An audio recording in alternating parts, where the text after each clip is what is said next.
Hello বন্ধুরা, খুব অল্প সময়ের মধ্যেই কিভাবে আমরা দুটি রিফ্রেশিং জুস বানিয়ে নিতে পারি আজ তারই রেসিপি আপনাদের কাছে তুলে ধরছি। চলুন দেখে নেওয়া যাক। তার জন্য আমি এখানে 200 গ্রামের মতো আঙুর নিয়ে নিয়েছি। সেটিকে ভালো মতো ধুয়ে এবং ছাড়িয়ে নিয়ে নেওয়া হয়েছে। এবার একটা মিক্সার গ্রাইন্ডারের মধ্যে আমি এই সবকটি আঙুরকে ঢেলে দিলাম।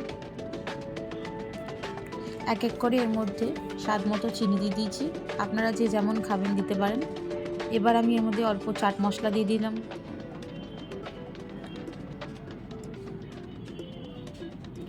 অল্প করে বিট নুন দিয়ে দিয়েছি।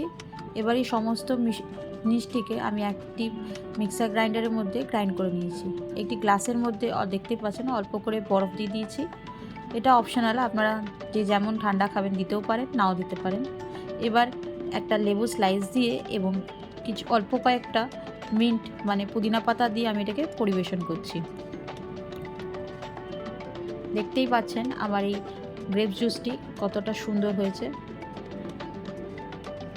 নেক্সট এবার আমরা একটা ওয়াটারমেলন জুস তৈরি করব। এর জন্য কয়েকটা ওয়াটারমেলনকে আমরা ফালি ফালি করে কেটে নিয়েছি এবং সেইগুলিকে আমি ছোট ছোট কিউবে কেটে নিয়েছি।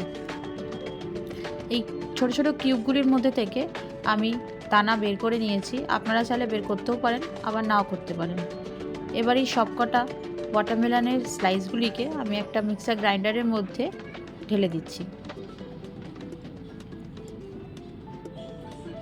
এরপর আমরা এর মধ্যে স্বাদ মতো অল্প করে চিনি দিয়ে দিয়েছি, অল্প করে চাট মশলা দিয়ে দিয়েছি।